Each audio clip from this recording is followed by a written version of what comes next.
اللہ ساری کائنات کا مالک ہے، خالق ہے۔ اللہ نے اپنے کرم سے محمد رسول اللہ صلی اللہ علیہ وسلم کو تمام کائنات کا حاکم بنایا ہے، حاکم بنایا ہے۔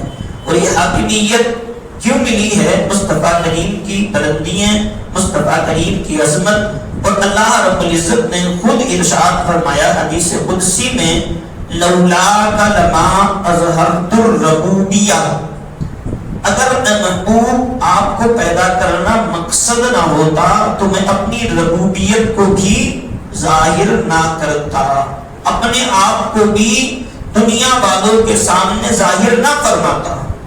یعنی اللہ رب العزت کو اگر کسی انسان نے بھی دنیا میں پیدا ہونے والے کسی انسان، کسی شہر، کسی چیز نے بھی جانا ہے تو وہ ذات محمد رسول اللہ صلی اللہ تعالی علیہ وسلم کے صدقے میں جانا ہے۔ اور یہی سب سے بڑی عظمت ہے محمد رسول اللہ کی، جس کی وجہ سے محمد رسول اللہ کی امت کو بھی عظمت ملی اور محمد رسول اللہ کو تو عظمتیں ملی ہی ہیں۔ کل ہم نے قرآن کریم کی آیت کریمہ پڑھی تھی وَإِذْ أَخَذَ اللَّهُ مِيثَاقَ النَّبِيِّينَ لَمَا آتَيْتُكُم مِّن كِتَابٍ وَحِكْمَةٍ ثُمَّ جَاءَكُمْ رَسُولٌ مُّصَدِّقٌ لِّمَا مَعَكُمْ لَتُؤْمِنُنَّ بِهِ وَلَتَنصُرُنَّهُ۔ اس کا ترجمہ ہم نے بیان کر دیا تھا۔ اللہ نے ایک مجمع عام کیا، ایک محفل عام ہوئی جس میں بھی تھا، آپ بھی تھے، اور کیا کہیں کہ ہر انسان تھا، غیر بھی تھے، غیر بھی تھے، کافر بھی تھے، مومن بھی تھے، مشرک بھی تھے، موحد بھی تھے، سب جمع تھے۔ اللہ نے پوچھا اے میرے بندو میرے بارے میں تم کیا کہتے ہو؟ سب نے کہا بلا شہیدنا، اے اللہ ہم گواہی دیتے ہیں۔ لیکن ایک اسپیشل مجلس بلائی گئی، اس میں سب اٹھوٹی والے، یوں سمجھیے میں آپ کے ذہن و فکر کو قریب کر کے بات کرتا ہوں قرآن کریم کی روشنی میں، لیکن اپنے انداز میں بات کرتا ہوں۔ وقت کا پرائم منسٹر وہ ہائی لیول کی میٹنگ لیتا ہے، سمجھ میں آئی بات آپ کے؟ کس کو بلاتا ہے؟ منتریوں کو، سنتریوں کو، جو بھی اس کے قریبی لوگ ہیں انہیں بلایا جاتا ہے۔ کیوں؟ آج خاص ڈسکس ہونے والی ہے۔ وہ خاص ڈسکس کیا ہے؟ وہ یہ ہے کہ میں اس وقت پرائم منسٹر ہوں، اب اگر میں کسی علاقے میں پہنچوں گا تو پھر آپ کی کوئی حیثیت نہیں ہے۔ بات سمجھو، آپ کی حیثیت اس وقت کیا ہوگی جب ایک وقت کا پرائم منسٹر کسی ایریے میں جاتا ہے تو ایک منتری کی حالت کیا ہوتی ہے؟ وہ کہیں صفائی کرتا ہوا نظر آتا ہے، کہیں ٹینٹ لگواتا ہوا نظر آتا ہے، کہیں بھاگتا ہوا نظر آتا ہے، کبھی کوئی کام نہ کرتا ہوا نظر آتا ہے۔ یہ آپ کی ذہن و فکر کے اعتبار سے سمجھایا۔ اگر پرائم منسٹر نہ آئے اور وہ منتری آپ کے علاقے میں آئے تو آپ کا کیا حال ہوگا؟ آپ بھاگیں گے، لیکن پرائم منسٹر آنا اس کی وجہ سے وہ منتری بھاگ رہا، کہیں ایسا نہ ہو کہ کہیں معاملات کمزور رہ جائیں اور میرا منتری پد ختم ہو جائے۔ بات سمجھ میں آ گئی آپ کے؟ ٹھیک یہی انداز ذات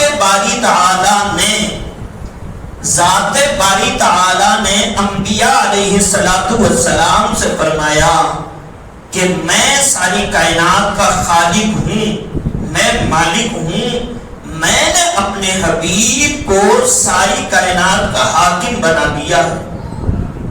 اب تمہارے ایریے میں، تمہارے زمانے میں اگر میرا حبیب تشریف لے آئے تو تمہاری وہی حیثیت ہوگی کہ کبھی تم اس کے جوتے اٹھاتے ہوگے، کبھی اس کی لاٹھی اٹھاتے ہوگے، کبھی اس کی راہوں میں جھاڑو دیتے ہوگے۔ اگر یہ نہیں کرو گے تو تمہارا جو مرتبہ ہے، تمہاری جو منزلت ہے، ساری سلب کر لی جائے گی، ساری چھین لی جائے گی۔ آپ کی بات سمجھ میں آ گئی؟ آگے کا بہت آسان لفظوں میں آپ کو یہ بات بتائی ہے، اس لیے آپ کے ذہن و فکر کے قریب کرنے کی کوشش کر رہا ہوں میں بات کو۔ یہ بنیادی باتیں ہیں، جب تک یہ باتیں ہمارے سمجھ میں، علماء کے سمجھ میں نہیں آئے گی تب تک محمد رسول اللہ کا مرتبہ بھی بیان نہیں ہو سکتا۔ محمد رسول اللہ کا مرتبہ بھی بیان نہیں ہو سکتا۔ اب ذرا آگے چلتے ہیں، اب ذرا آگے چلتے ہیں۔ اللہ کے حبیب سرور عالم صلی اللہ تعالی علیہ وسلم نے ارشاد فرمایا کل مولود یولد علی الفطرۃ الاسلام او یحودانہ او یجودانہ او ینصرانہ او یمجسانہ۔ اللہ ہر انسان کو، کس کو؟ ہر انسان کو فطرت پر پیدا فرماتا ہے۔ وہ فطرت کیا ہے؟ فطرت الاسلام۔ کیا ہے؟ اسلام۔ اب اس کے ماں باپ چاہیں تو اسے یہودی بنائیں، اس کے ماں باپ چاہیں تو اسے مجوسی بنائیں، اس کے ماں باپ چاہیں تو اسے بت پرست بنائیں، آگ پرست بنائیں، یا ستاروں کی پرستش کرنے والا بنائیں، یا سورج کی پرستش کرنے والا بنائیں۔ بات سمجھ میں آئی آپ کے؟ انسان کس فطرت پر پیدا ہوتا ہے؟ اسلام کی فطرت پر۔ اب جب پیدا کرنے کی بات آئی، کائنات انسانیت کے بعد حضرت سیدنا آدم علیہ السلام کی پیدائش کی بات آئی، اللہ نے فرمایا میں اپنے نائب کو پیدا کرنے والا ہوں۔ حضرت آدم کے لیے مٹی لے جائی گئی زمین سے۔ یہ ایک لمبی بات ہے، میں ادھر جانا نہیں چاہتا کہ آدم علیہ السلام کا پتلا بنا دیا گیا۔ بنانے کے بعد جب حضرت آدم علیہ السلام کے جسم مبارک میں روح ڈالی گئی تو روح باہر آ گئی، روح جسم سے باہر آ گئی۔ مولا اللہ رب العزت نے ارشاد فرمایا اے روح تجھے اس مجسمے کے لیے بنایا گیا، اس میں ٹھہرتی کیوں نہیں ہے؟ روح عرض کرتی ہے بارے الہ اس میں تو اندھیرا ہی اندھیرا ہے، اس میں تو گھٹن ہی گھٹن ہے، میں کیسے اس میں رکوں؟ اللہ اکبر۔ میرے کریم نے اپنی رحمت سے حضرت آدم علیہ السلام کی پشت میں نور محمدی کو رکھ دیا۔ کس چیز کو رکھا؟ نور محمدی کو پشت میں رکھ دیا۔ آدم علیہ السلام کی روح پر نور ہو گئی، منور ہو گئی۔ اسی لیے تو کہتے ہیں روح کی غذا اگر کوئی چیز ہے تو وہ اللہ رب العزت کو ایک ماننا ہے اور محمد رسول اللہ کا غلام ہونا ہے۔ یہ روح کی غذا ہے۔ جتنا ذکر اللہ کا کرو گے، محمد رسول اللہ کے تذکرے کرو گے، تمہاری روح کو تازگی مل جائے گی، تمہاری روح نئی ہو جائے گی، تمہارا ایمان تازہ ہو جائے گا۔ روح جسم میں ٹھہر جاتی ہے۔ حضرت آدم علیہ السلام دیکھتے ہیں، اپنے سر کو اٹھاتے ہیں، اور سر کو اٹھانے کے بعد دیکھتے کیا ہیں؟ جنت کو دیکھتے ہیں، عرش کو دیکھتے ہیں، کرسی کو دیکھتے ہیں، جنت کو دیکھتے ہیں، جنت کے باغات کو دیکھتے ہیں، جنت کے درختوں کو، جھاڑوں کو دیکھتے ہیں، اس کے پتوں کو دیکھتے ہیں۔ ایک ہی چیز نظر آتی ہے، ایک ہی چیز نظر آتی ہے۔ وہ کیا چیز ہے بتا سکتے ہیں آپ؟ کیا ہے وہ؟ لکھا ہوا ہے لا الہ الا اللہ محمد رسول اللہ۔ کیا لکھا ہے؟ اب بول کے بتاؤ تو یہ کلمہ پڑھیں گے ثواب ملے گا۔ لا الہ الا اللہ محمد رسول اللہ۔ آدم دیکھ رہے ہیں کہاں آسمانوں کی بلندیوں میں، کہاں عرش سے اوپر، جنت کے درختوں کے جھاڑوں کے پتوں پر، جنت کے درختوں پر لکھا ہوا لا الہ الا اللہ۔ خطے میں، چپے میں اگر کوئی چیز آدم کو نظر آئی تو وہ لکھا ہوا تھا لا الہ الا اللہ محمد رسول اللہ۔ اب ذرا ایک سوال میں آپ سے کرتا ہوں، آپ کے ذہن و فکر کو قریب کرتا ہوں۔ آدم علیہ السلام کو کس لیے پیدا کیا گیا؟ اللہ فرماتا ہے میں دنیا پر اپنا نائب بنانے والا ہوں، دنیا پر آدم کو بنا کر بھیجنے والا ہوں۔ بنایا دنیا کے لیے، اور رکھا کہاں گیا؟ جنت میں۔ رکھا کہاں گیا؟ جنت میں۔ اللہ نے اپنی رحمت سے ایک سبب پیدا کیا کہ آدم علیہ السلام جو دنیا والوں کی غذا ہے اس کو تناول کر لیں، اس کو کھا لیں، اور وہ دنیا میں جانے کا سبب بن جائے۔ پہلے اللہ نے منع کیا تم اس کو چھونا نہیں، اللہ نے بھلا دیا۔ انبیاء علیہ السلام غلطی کرتے ہی نہیں، یہ بات یاد رکھیں، کوئی بھی نبی اس سے غلطی نہیں ہو سکتی، اس کو اللہ اپنی رحمت کے سبب بھلا دیا کرتا ہے۔ حضرت آدم علیہ السلام کو بھلا دیا گیا، حضرت آدم علیہ السلام نے گیہوں کا دانہ توڑا اور توڑنے کے بعد اس کو کھا لیا۔ اب کھانا تھا، حضرت آدم علیہ السلام سے لباس چھین لیا گیا، جنتی لباس چھین کر حضرت آدم اور حضرت حوا رضی اللہ عنہ، ایک لمبی بات ہے، اگر میں ادھر جاؤں گا تو وقت زیادہ ہو جائے گا۔ حضرت آدم علیہ السلام اور حضرت حوا رضی اللہ تعالیٰ عنہ کو دنیا پر بھیج دیا گیا۔ اب حضرت آدم جو غلطی نہیں تھی حضرت آدم کہہ رہے ہیں میں نے اللہ رب العزت کے حکم کی حکم عدولی کی، اب میں نہ اللہ رب العزت کی بارگاہ میں اپنی فریاد کر سکتا ہوں۔ حال یہ ہے کہ 300 سال تک جب اس دنیا پر بھیجا حضرت آدم کو، تو حضرت آدم نے اس دنیا پر آنے کے بعد سب سے پہلے کیا کام کیا؟ آپ کو معلوم ہے کیا کام کیا؟ کپڑے جنتی لباس چھین لیا گیا تھا، تو حضرت آدم علیہ السلام نے ایک جھاڑ کے 3 پتے توڑے۔ کتنے؟ 3 پتے، اور توڑنے کے بعد اپنا سطر چھپایا۔ سطر عورت کیا ہے؟ ناف سے لے کر گھٹنے تک، سب سے پہلے دنیا میں آنے کے بعد، حالانکہ دیکھنے والا کوئی نہیں تھا، لیکن آدم علیہ السلام نے انسان کو یہ ذہن و فکر دے دیا کہ اے لوگوں دنیا میں رہو تو یہ تمہارے لیے فرض ہے کہ تمہارا سطر عورت چھپا ہوا ہونا چاہیے، تمہارے نظروں کے اندر بے حیائی نہیں ہونی چاہیے، اپنے آپ سے بھی حیا کرنی چاہیے، اس لیے آپ اپنے سطر کو ڈھکا ہوا رکھیں گے۔ حضرت آدم علیہ السلام نے ناف سے لے کر گھٹنے تک اپنے سطر کو چھپا دیا۔ حضرت حوا رضی اللہ تعالیٰ عنہ نے جھاڑ کے پتے توڑے۔ کتنے؟ 5۔ حضرت حوا نے کتنے پتے توڑے؟ 5، اور 5 سے اپنے صدر کو ڈھانپ لیا، سر سے لے کر پاؤں تک پورے صدر کو ڈھانپ لیا۔ اچھا ایک بات ذہن میں آ گئی، اب کفن دیتے ہیں آپ اپنے عزیز کو، مرنے والا اگر مرد ہے تو کتنے کپڑے دیتے ہیں؟ 3، اس سے زائد نہیں ہونے چاہیے، 3 کپڑوں سے زائد نہیں، اور مرنے والی اگر عورت ہے تو اس کو کتنے کپڑے دیے جائیں گے؟ 5۔ جس کپڑے میں حضرت آدم اس دنیا پہ آنے کے بعد جو کپڑے حضرت آدم نے پہنے تھے، وہی 3 کپڑے دینے کے بعد اس دنیا سے تمہیں بھیجا جا رہا ہے، اور وہی 5 کپڑے دینے کے بعد میرے گھر کی ماں، میرے گھر کی بہن کو اس دنیا سے بھیجا جا رہا ہے، بتایا جا رہا ہے کہ انبیاء کی سنت کو نہ دنیا میں چھوڑ سکتے ہیں، نہ دنیا سے جاتے وقت چھوڑ سکتے ہیں۔ بات سمجھ میں آ رہی ہے آپ کے؟ حضرت آدم علیہ السلام، حضرت حوا رضی اللہ تعالیٰ عنہ دنیا پر آ گئے، اپنے صدر کو چھپا لیا۔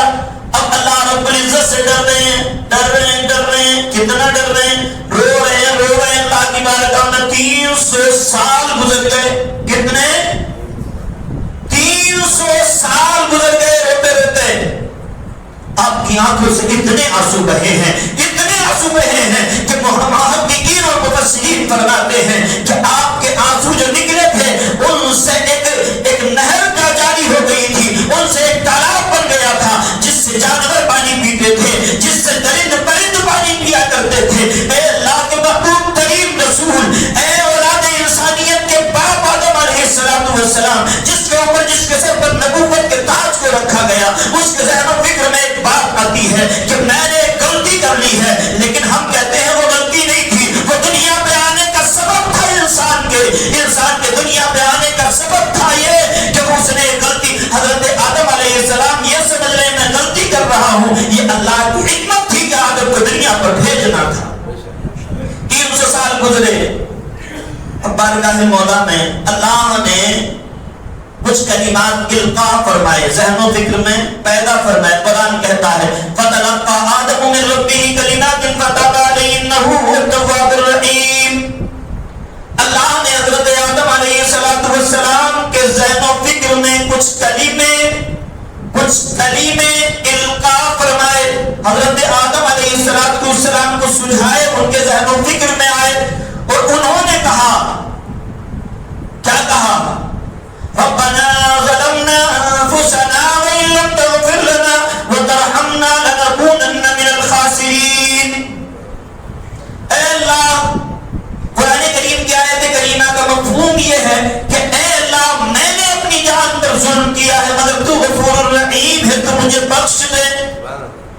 یہ بات جب حدیث شریف کی آتی ہے بعض مفسرین نے فرمایا تھا یہی کلمات تھے، لیکن جب اللہ کے حبیب سرور عالم نور مجسم صلی اللہ تعالی علیہ وسلم سے پوچھا گیا یا رسول اللہ وہ کون سے کلمات تھے جو حضرت آدم علیہ السلام نے دہرائے تھے اور اللہ نے حضرت آدم علیہ السلام کی دعا قبول کر لی تھی؟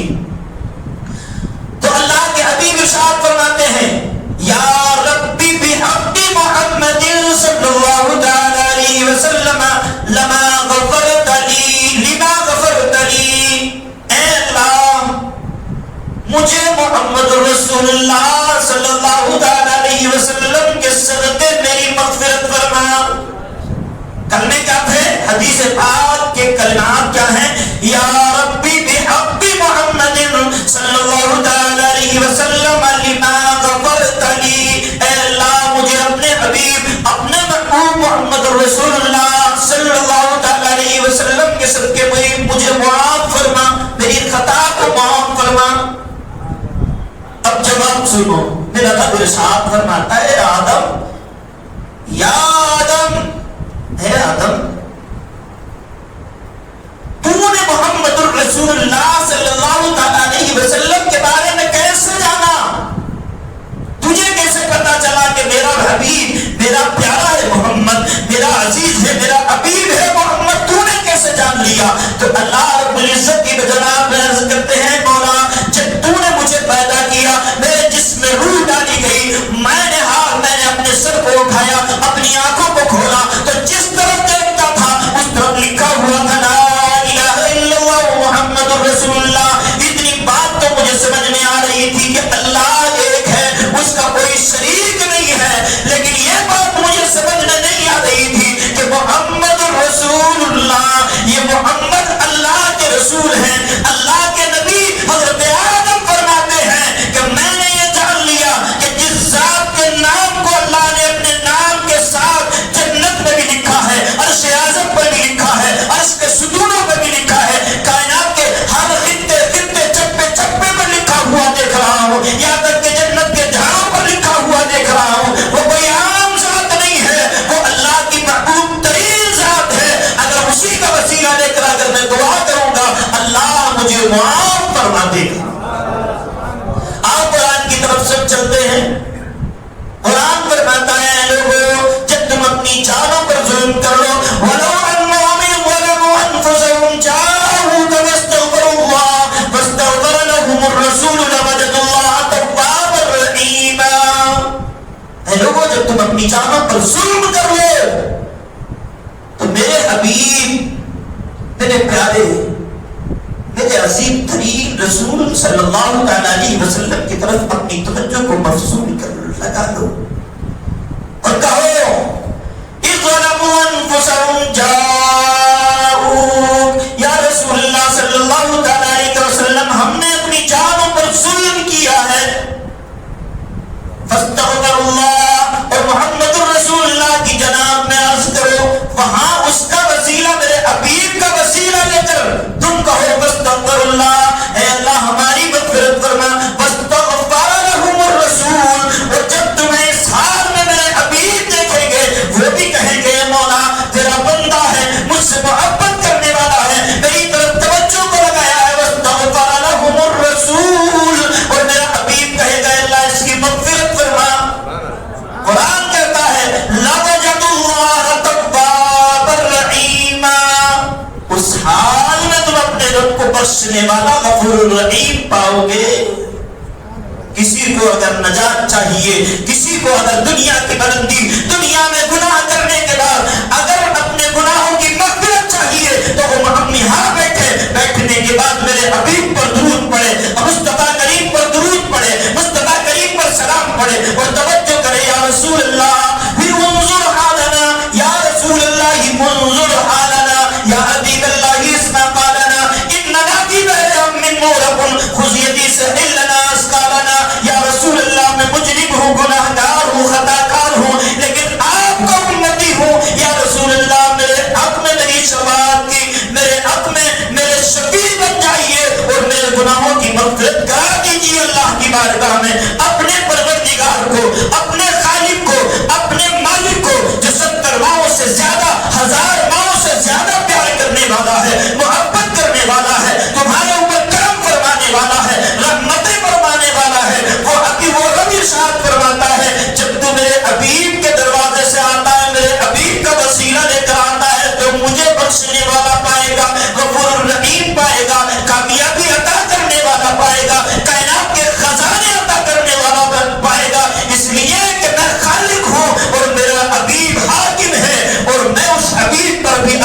الحاکمین ہوں.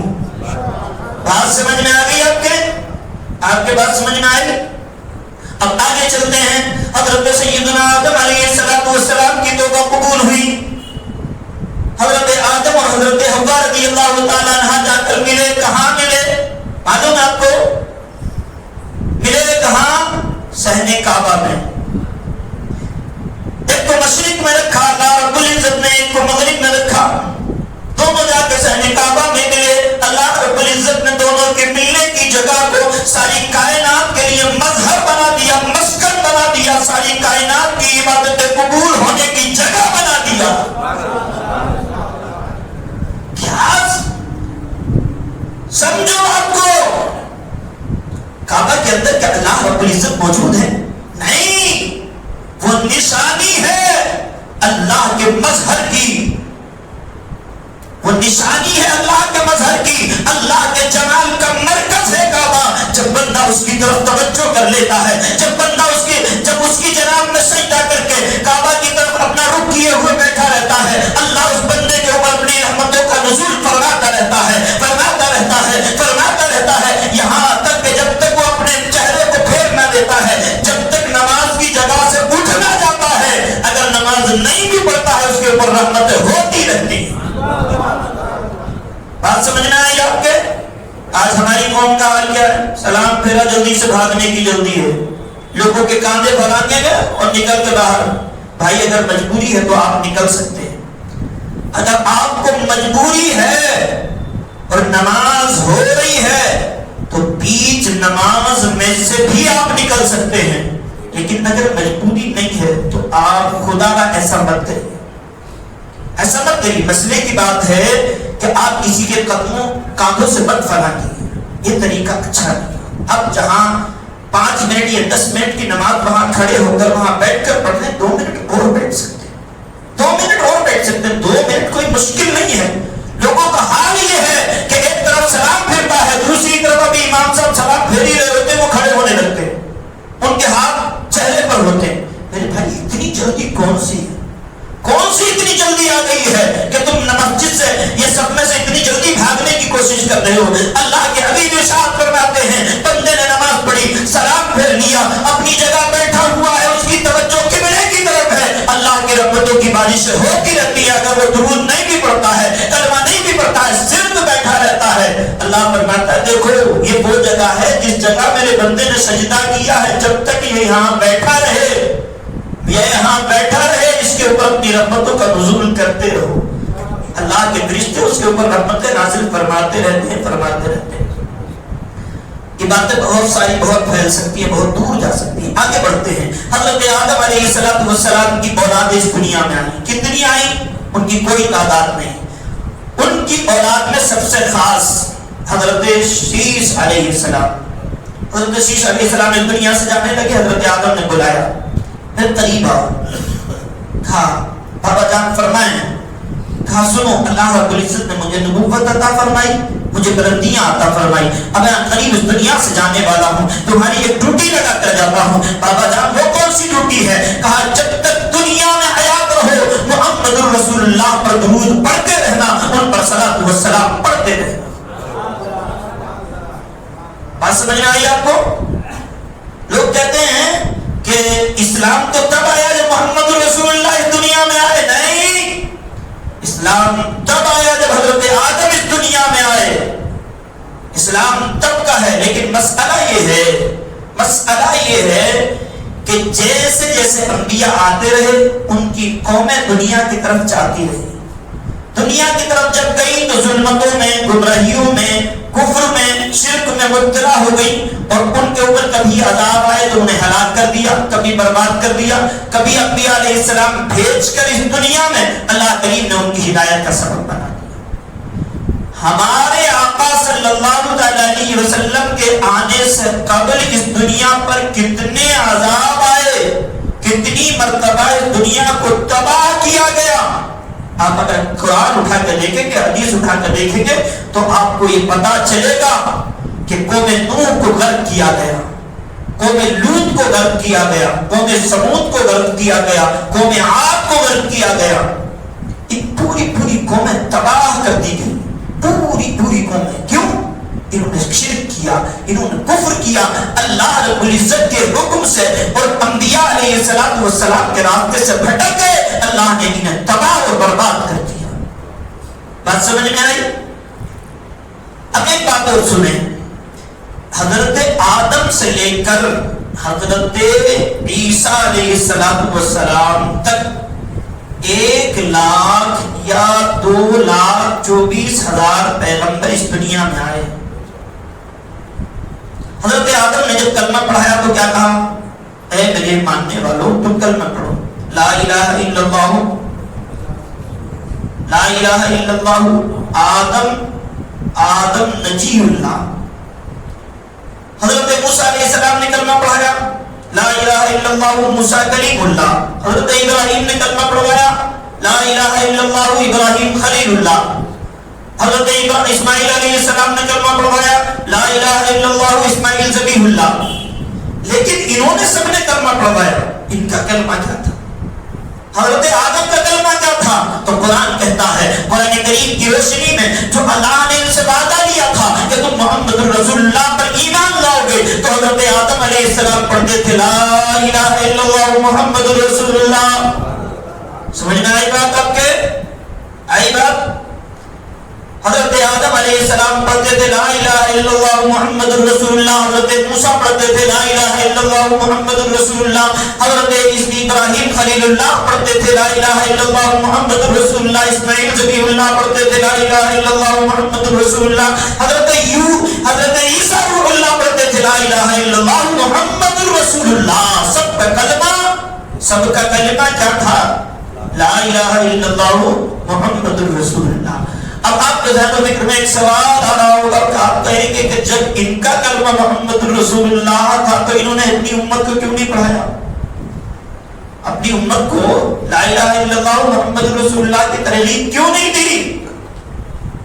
تو امت میں سے یہ سوال کیا جا سکتا تھا, کوئی بھی کر سکتا تھا, اے آدم جس کا کلمہ تم ہم سے پڑھنے کے لیے کہہ رہے ہو وہ ہے کہاں؟ اس کا وجود کہاں ہے؟ اس سے پہلے ہمیں دکھاؤ تو صحیح. اس کے جلوے کو ہم دیکھ رہے ہیں, اگر اس کے جلوے دیکھ لیں گے تو اس کا کلمہ بھی پڑھ لیں گے. جب اس کے جلوے موجود نہیں تو جس کے جلوے موجود ہیں اسی کی ذات سے تم اپنے رب کی طرف, رب کی ذات تک پہنچو. جب وہ ذات آ جائے گی تو سب چھوڑ کر اسی کے غلام بن جائیں گے. جب وہ ذات آ جائے گی تو سب اسی کے غلام بن جائیں. اور سنو, بہت سے انبیاء علیہ السلام وہ ہیں جنہوں نے بارگاہ مولا میں اللہ رب العزت نے ارشاد فرمایا, میں تمہیں نبوت عطا کر رہا ہوں, تمہیں کتاب و حکمت عطا کر رہا ہوں, تمہیں دنیا پر بھیج رہا ہوں. وہ کہتے ہیں کہ اللہ جس محمد رسول اللہ کے تذکرے اتنے بلند ہیں کہ عرش اعظم پہ اس کے تیرے نام کے ساتھ اس کا نام لکھا ہوا ہے, دنیا کائنات اس کے لیے بنائی گئی, اے اللہ تو ہمیں نبی نہ بنا, تو ہمیں نبی نہ بنا, اس محبوب کا امتی بنا دے. وہ کیا کہتے ہیں؟ اس محبوب کا امتی بنا دے. اللہ نے ارشاد فرمایا, اے انبیاء کی جماعت تمہارے لیے, تمہیں میں نے یہ ذمہ داری, یہ ڈیوٹی دی ہے. تو وہ کہتے ہیں مولا تیری رضا پر ہم ناصر ہیں. ہاں یہ بات یاد رکھیں,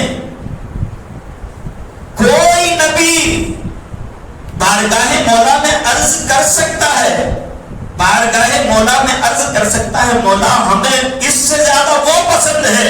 جیسے حضرت عیسیٰ علیہ السلام نے بارگاہ مولا میں عرض کی, رب قدیر مجھے نبی نہ بنا تو محمد رسول اللہ کا امتی بنا دے. اور انہوں نے بارگاہ مولا میں ان کا دعا کرنے کا انداز ایسا تھا کہ اللہ رب العزت کو ان کے اوپر اللہ رب العزت کی ایک کرم نوازی اور ہو گئی تھی. کہا عیسیٰ تجھے ابھی دنیا میں نبی بنا کے بھیج رہا ہوں, کتاب بھی دے رہا ہوں, حکمت بھی دے رہا ہوں, لیکن میری حکمت کا, میری قدرت کا تقاضا, تمام میری قدرت کو دنیا دیکھے گی. اے مولا وہ کیا ہوگا؟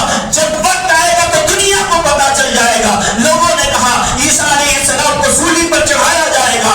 اللہ اکبر, جب سولی پر چڑھانے کے لیے سارے لوگ تیار ہو گئے, اللہ کے نبی کو سولی کے قریب لے جایا گیا. رب کی رحمت کو یہ گوارا نہ ہوا کہ میں اپنے محبوب ترین نبی حضرت عیسیٰ کو اس اذیت میں دیکھوں کہ ان کو سولی دی جائے. اللہ نے اپنی رحمت سے آسمانوں پر اٹھا لیا. عیسیٰ علیہ السلام کو اپنی رحمت سے آسمانوں پر اٹھا دیا. آج بھی حضرت عیسیٰ علیہ السلام آسمانوں پر موجود ہیں اور یہ جتنی کفر و ظلمت گمراہی بڑھ رہی ہے، اللہ کے حبیب صلی اللہ علیہ وسلم ارشاد فرماتے ہیں جب آخری وقت آئے گا تو حضرت سیدنا عیسیٰ علیہ السلام کو آسمان سے زمین کی طرف بھیجا جائے گا. صحابہ اکرام عرض کرتے ہیں یا رسول اللہ صلی اللہ علیہ وسلم جب عیسیٰ دنیا پر آئیں گے تو ان کا انداز کیا ہوگا؟ اللہ کے حبیب ارشاد فرماتے ہیں وہ بھی میرا کلمہ پڑھتے ہوئے میرے دین کا اعلان کرتے ہوئے دنیا میں آئیں گے، نہ کہ اس حالت میں آئیں گے کہ وہ نبی ہوں گے، اس حالت میں آئیں گے کہ وہ میرے امتی ہوں گے. بات سمجھ میں آ رہی ہے آپ کے؟ بات سمجھ میں آ رہی ہے آپ کے؟ ہاں، میں پوری کوشش کر رہا ہوں کہ آپ کے بات سمجھ میں آ جائے. یہ بہت بنیادی باتیں تھیں، بہت بنیادی باتیں ہیں. آپ کے کئی باتیں میں سمجھتا ہوں سمجھ میں آ گئی. پہلی بات یہ کہ حضرت آدم علیہ السلام کو مقام و منصب کے ساتھ بھیجا گیا، لیکن جتنے منصب عطا کیے گئے کس کے صدقے؟ ذات محمد رسول اللہ صلی اللہ علیہ وسلم. آدم کا عیسیٰ سب کو جو مرتبے ملے وہ حضرت محمد رسول اللہ صلی اللہ علیہ وسلم کے صدقے ملے، صلی اللہ علیہ وسلم کے صدقے میں ملے ہیں. اور ذات محمد رسول اللہ صلی اللہ علیہ وسلم وہ ہے جو ذات اللہ رب العزت کا مظہر ہے. اور سنو، اللہ کے حبیب صلی اللہ علیہ وسلم معراج کی رات لامکہ پر تشریف لے گئے. آج اللہ کے حبیب نے ارشاد فرمایا ہے میرے صحابہ سنو، میں رات اپنے رب کا دیدار کر کے آیا ہوں. کیا کر کے آیا ہوں؟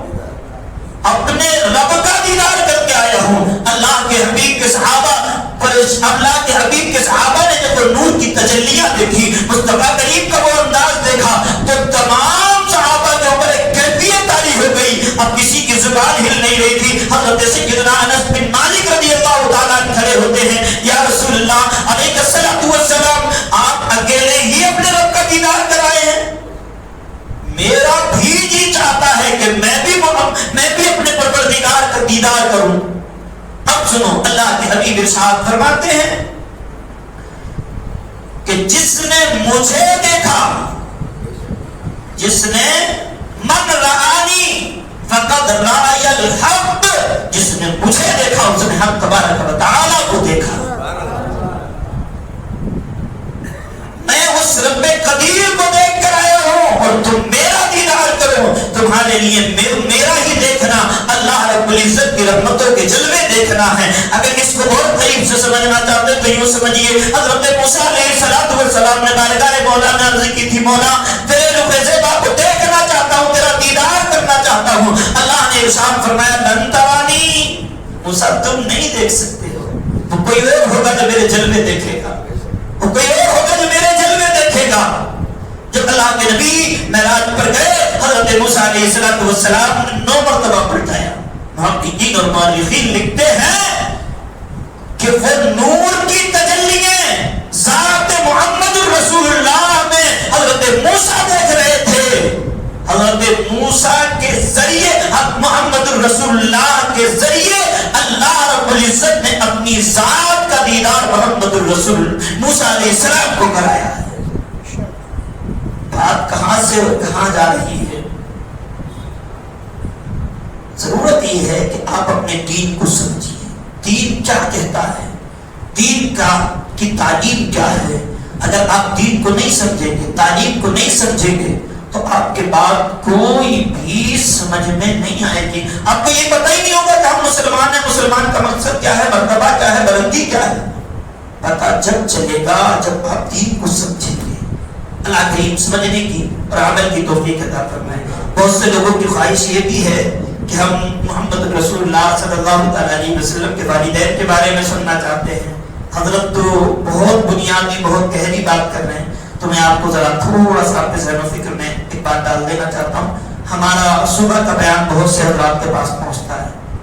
ہم نے صبح کے بیان میں اس چیز کا بطور خاص اس کا ذکر کرتے چلے جا رہے ہیں بہت گہرائی کے ساتھ قرآن و سنت کی روشنی میں، جسے بھی چاہیے وہ ہمارے واٹس ایپ سے جو ہمارا گروپ چلتا ہے اس میں وہ بیان موجود ہیں، وہ سن لیں، اگر کسی کے پاس نہیں ہے تو ہم اسے بھیج دیں گے جس ضرورت اللہ کریم سمجھنے کی اور کی توفیق عطا فرمائے۔ آمین و